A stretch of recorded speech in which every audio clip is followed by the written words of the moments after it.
3. પરમ નિધાનમ શ્રેષ્ઠ ખજાનો.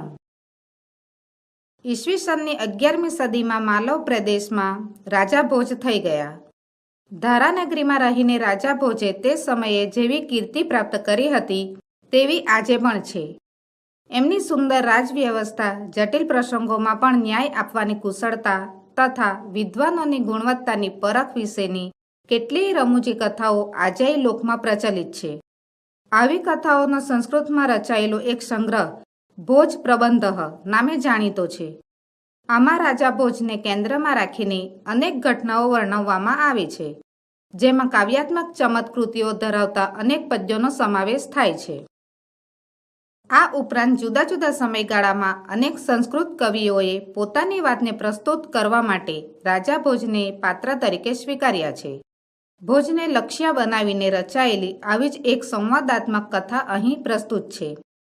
રાજા ભોજ અને યુવાન પંડિતના આ સંવાદમાં એક કરતાં બીજા પદાર્થની શક્તિમત્તાને ઉપસાવવાનો ઉપક્રમ છે. ક્રમશઃ આગળ વધતો આ સંવાદ છેવટે સંતોષની વાત આવતાની સાથે અટકી જાય છે. આમ આ સંવાદ સંતોષનું મહત્વ આકારી આપે છે.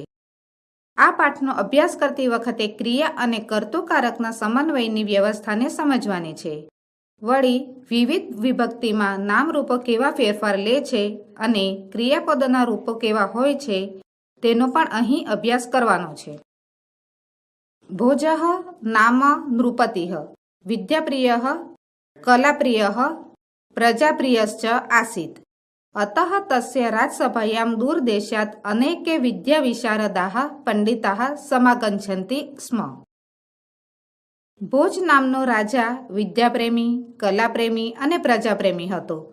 આથી તેની રાજસભામાં દૂર દૂરના દેશોમાંથી અનેક વિદ્યા નિપુણ પંડિતો આવતા. એકદા ભોજ પ્રાસાદસ્ય ગવાક્ષે ઉપવિષ્ટઃ આસીત. સહ માર્ગે એકમ નવાગંતુકમ અનભિજ્ઞમ યુવકમ પશ્યતિ. તસ્ય પરિચયમ જ્ઞાતુમ સહ તમ પ્રાસાદે આહ્વયતિ. તત્સ્ત્યોઃ મધ્યે એવં વાર્તાલાપઃ સંજાતઃ. એકવાર ભોજ મહેલના ઝરૂખામાં બેઠેલો હતો. તે માર્ગમાં એક નવા આવનાર અપરિચિત યુવકને જુએ છે. તેનો પરિચય જાણવા તે તેને મહેલમાં બોલાવે છે. પછી તે બેની વચ્ચે આ પ્રમાણે વાર્તાલાપ થયો. ભોજ વદતિ ભવાન કહ વર્તતે.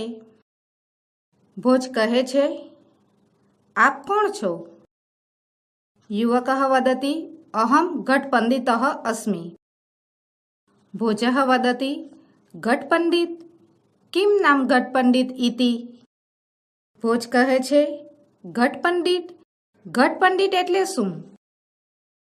યુવક વદતિ યથા ઘટે પરિપૂર્ણમ જલમ તિષ્ઠતિ તથૈવ મયિ પરિપૂર્ણ જ્ઞાનમ વર્તતે અતઃ અહમ સ્વાત્માનમ ઘટપંડિતમ મન્યે.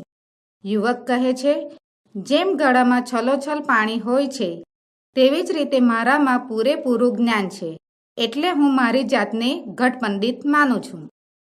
ભોજ વદતિ યુવકસ્ય ગર્વપૂર્ણામ ઉક્તિમ શ્રુત્વા સ્વાત્માનમ તતો અપ્યધિકમ મત્વા અહંકારેણ સહ યદિ ત્વમ ઘટઃ અસि તર્હિ અહમ મુગ્ધરત્વેન વર્તે. મુગ્ધરઃ સ્વકીયેન પ્રહારેણ ઘટમ વિનાશયતિ. અહમ અપી ઘટરૂપમ ભવંતમ વિનાશયામિ. ભોજ કહે છે, યુવકનું ગર્વપૂર્ણ વચન સાંભળીને પોતાની જાતને તેનાથી પણ ચડિયાતી માનીને અહંકાર સાથે, જો તું ઘોડો છે તો હું મુદ્ગર તરીકે વર્તું છું. મુદ્ગર પોતાના પ્રહાર વડે ઘડાનો નાશ કરે છે. હું પણ ઘડારૂપ તમારો વિનાશ કરું છું. યુવક વદતિ યદિ ભવાન મુદ્ગરત્વેન વર્તિષ્યતે તર્હિ અહમ અગ્નિઃ ભવામિ. દહન કર્મ અગ્નિઃ ભૂત્વા મુદ્ગરમ ભસ્મ કરિષ્યામિ. યુવક કહે છે, જો આપ મુદ્ગર તરીકે વર્તશો તો હું અગ્નિ બનું છું. બાળવાનું કર્મ કરનાર અગ્નિ થઈને હું મુદ્ગરને ભસ્મીભૂત કરી નાખીશ. ભોજ વદતે ત્વમ યદિ વહિન્યત્વેન વર્તિષ્યસે તર્હિ અહમ વૃષ્ટિઃ ભવિષ્યામિ. વૃષ્ટેઃ પુરુતઃ વહ્નિઃ સ્થાતુમ ન શક્નોતિ તથા ત્વમપી મમ પુરુતઃ સ્થાતુમ ન શક્નોષિ. ભોજ કહે છે, જો તું અગ્નિ તરીકે વર્તીશ તો હું વરસાદ બનીશ. વરસાદની આગળ અગ્નિ ઊભો રહી શકતો નથી, તેમ તું પણ મારી આગળ ઊભો રહી શકીશ નહીં. યુવક વદતી વૃષ્ટિમ તું વાયુઃ સ્વબલેન યત્ર કુત્રાપી વાહિમ તું મર્હતિ વૃષ્ટિરૂપમ ભવંતમહં વાયુઃ ભૂત્વા એતઃ તતઃ વહિષ્યામિ. યુવક કહે છે, વરસાદને તો પવન પોતાની શક્તિથી જ્યાં ત્યાં વહી જઈ શકે છે. વરસાદ રૂપે રહેલા આપને હું પવન થઈને આમ તેમ વહી જઈશ. ભોજઃ વદતી યદિ ભવાન વાત્વયેન વર્તિષ્યતે તર્હિ અહમ વાયુભક્ષઃ ભુજગઃ ભવિષ્યામિ. ભુજગઃ સન સતતમ વાયુરૂપમ ભવંતમ ભક્ષિષ્યામિ. ભોજઃ કહે છે, જો તમે પવન તરીકે વર્તશો તો હું પવનને ખાઈ જનાર સર્પ બનીશ. સર્પ થતો હું સતત પવનરૂપ તમારું ભક્ષણ કરીશ. યુવક વદતી ભવાન યદિ સર્પઃ ભવિષ્યતિ તર્હિ અહમ સર્પભક્ષકો ગરુડો ભવામિ. યુવક કહે છે, આપ જો સર્પ થશો તો હું સર્પને ખાનાર ગરુડ બનીશ. ભોજઃ વદતી વાક્યલીમ વર્ધયન ત્વમ યદિ ગરુડઃ અસી તર્હિ અહમ ચક્રધારકઃ વિષ્ણુ વિષ્ણુઃ ગરુડારૂઢઃ ભવતિ. ભોજ કહે છે, વાણીની રમત વધારતા તું જો ગરુડ થાય તો હું ચક્રધારી વિષ્ણુ છું. વિષ્ણુ ગરુડ પર સવાર હોય છે. યુવક વદતી મનસા વિષ્ણું પ્રણમ્ય ચ પાંડિત્યમ પ્રદર્શયન અગ્રે વદતી યદિ ભવાન ચક્રધરઃ વિષ્ણુઃ તર્હિ અહમ ભવતઃ મસ્તકસ્ય ઉપરી શોભમાनं મુકુટમ અસ્મિ. મુકુટમ સદા મસ્તકસ્ય ઉપરી એવ સંતિષ્ઠે. યુવક કહે છે, મનથી વિષ્ણુને પ્રણામ કરીને પંડિતાઈ બતાવતો તે આગળ બોલે છે, જો આપ ચક્રધારી વિષ્ણુ હો તો હું તમારા મસ્તક ઉપર શોભતો મુકુટ છું. મુંગત સદા મસ્તકની ઉપર જ રહે છે. ભોજઃ વદતી યુવકસ્ય પાંડિત્યમ અનુભૂય તર્હિ મુકુટસ્ય ઉપરી શોભમાनं પુષ્પમહં એવમહં અધુના તવોપરી સ્થાસ્યામિ.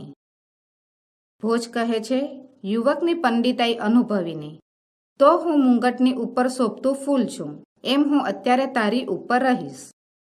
યુવક વદતી ભવાન યદિ પુષ્પમ ભવિષ્યતિ તર્હિ અહમપી ભ્રમરો ભૂત્વા તવ પુષ્પસ્યોપરી સ્થાસ્યામિ. યુવક કહે છે, આપ જો ફૂલ થશો તો હું પણ ભ્રમર થઈને તમારા ઉપર ફૂલની ઉપર રહીશ.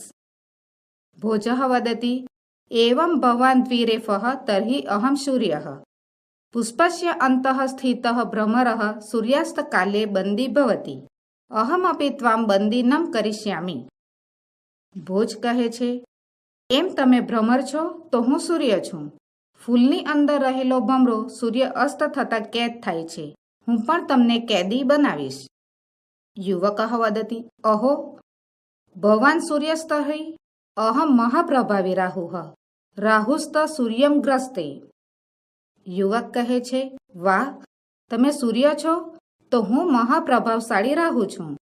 રાહુ તો સૂર્યને ગળી જાય છે. ભોજઃ વદતી કિંચિત ઉચ્ચૈઃ ભવાન રાહુશ્વેત અહમ રાહુરૂપાય તુભ્યમ દાનમ દાસ્યામિ.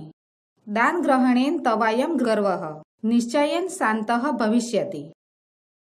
ભોજ કહે છે, જરા ઊંચે સાદે, જો તમે રાહુ હો તો હું રાહુ રૂપે રહેલા તમને દાન આપીશ. દાન લેવાથી તમારો આ ગર્વ નિશ્ચિત રૂપે શાંત થશે.